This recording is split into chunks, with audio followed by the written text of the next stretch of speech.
Part 4, Dejection, Divine Perspective, Limiting Eyes, and Prayer.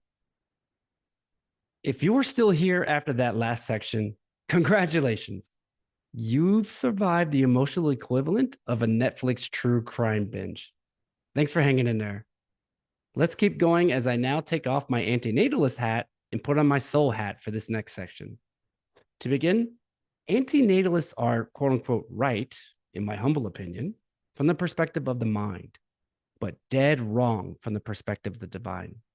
That's because incarnation is the only way for a soul to experience this extraordinary yet seemingly deranged thing we call physical existence, which is precisely why non-dual teachers call life a gift.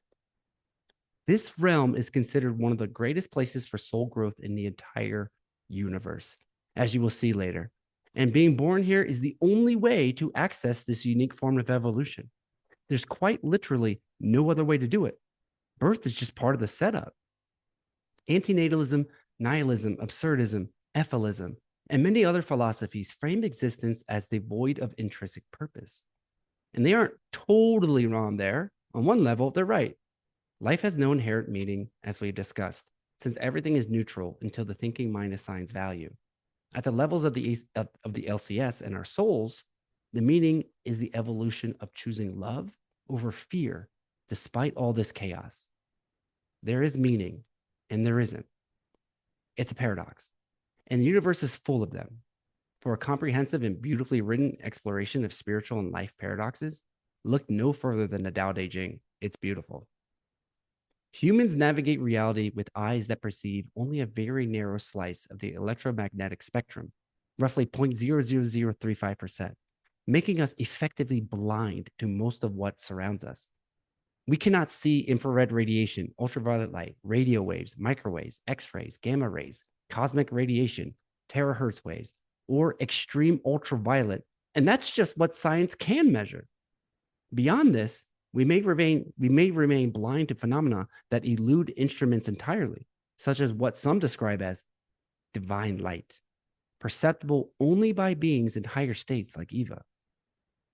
Even within the range of visible light, our brains filter and limit what we consciously perceive. Mechanisms like attention and working memory mean that much of the sensory information entering our eyes is never processed consciously. Experiments on inattentional blindness show how easily significant visual data can go unnoticed, revealing that what we think we see is only a fraction of what actually is present. This means that we live with the arrogant assumption that what we see is reality, when we're actually stumbling through existence where 99.99965% of what's actually there is not available to us. It's pretty damn close to my I think theory, isn't it? Most humans base their entire worldview on this insanely microscopic fraction of information, then confidently declare what life means or doesn't mean. When we're caught off from the fuller spectrum of reality, including subtle energies, consciousness fields, and divine light, of course, existence can appear to be meaningless or burdensome.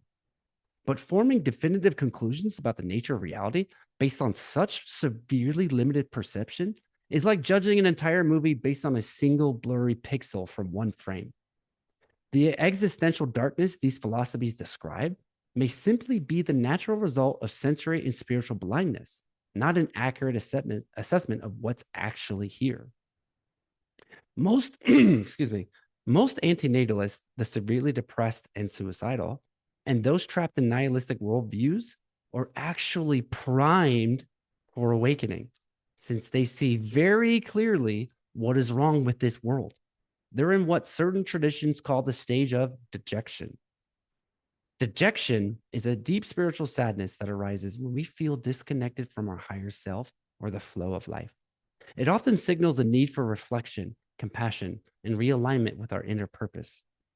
This clear-eyed recognition of suffering and manipulation, while painful, often represents the first crucial step towards spiritual awakening. They've perceived through the cultural programming that tells us everything is fine and normal, which is exactly the kind of discernment needed to begin seeing the deeper reality of what's happening here. With just one experience from the divine, Or if they could see what I saw in my samadhi consciousness experiences, they would see that beyond a shadow of a doubt. I'll admit that on tough days, I still slip into anti-natalist thinking and forget all about my true nature. Most of the time, I'm still in a state of forgetting, something that may last until I reach full liberation. But I keep trying to remind myself of the bigger goal, as well as the higher states of consciousness I've already experienced that showed me a different truth.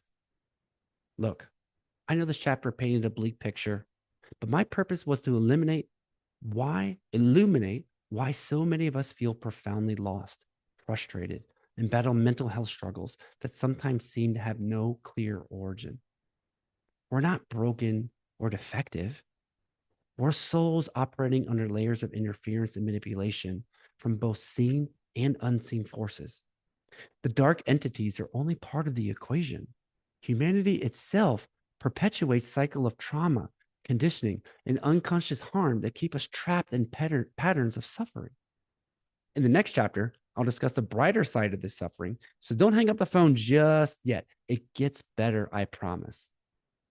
For now, remember that beneath all this darkness, despite every form of manipulation, whether from astral parasites or unconscious humans still caught in the matrix, there remains an incomparable beauty and sacred purpose to our existence here that goes far beyond what we can currently grasp.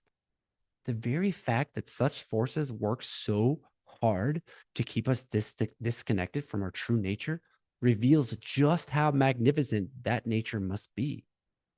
The further we go on this path, as we receive more downloads, channelings, exposure to higher teachings, and develop greater mastery, the easier it becomes to see through the illusion. This is a marathon, not a sprint. So we need to be incredibly kind to ourselves as we navigate this process. Listen, I could take a page from my own book here. This is admittedly a hard one for me, even still. This is why energy work becomes essential for removing these dark manipulations. Until we develop the ability to do it ourselves, which is a skill set that takes years to master, we need practitioners who can actually see these attachments and extract them directly. While exorcisms, for instance, can work for some people, and they did help me partially. I mean, I had 3. The results are highly unpredictable and often incomplete, at least in my experience. Your results, they may vary. The only method that provided complete removal was working with someone who had literally seen these energetic parasites and pulled them right out of me. These skilled practitioners can perceive what most of us cannot: the cords, the tubes, and entities that have latched onto our energy bodies. Without this kind of direct intervention, we remain trapped in cycles we can't even see, let alone break free from on our own. Prayer also works powerfully against these forces. Although it didn't completely remove the attachments from me, praying to any divine being created a protective barrier that was undeniably effective and can serve as a litmus test to see if there's an attachment or some kind of other energy. The prayer to St. Michael the Archangel in particular triggered distinct activity in my third eye that was impossible to ignore, confirming these weren't just energetic blockages or kundalini sufferings, but actual parasitic beings reacting to the invocation. Yet it ultimately needed an advanced healer like Shannon, Barry, or Eva to remove. One former Satanist in a YouTube video said they used to get furious when people were praying because they literally couldn't affect or manipulate them during those moments.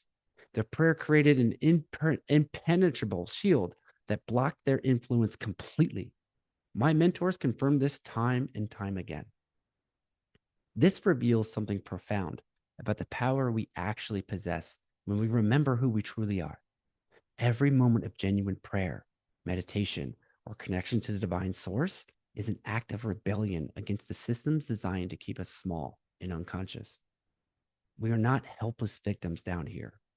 We're divine beings, temporarily experiencing limitation, and our awakening to this truth is the very thing these forces fear most. The path forward isn't through despair, but through reclaiming our spiritual sovereignty, one conscious breath, energetic shift, and healing session at a time.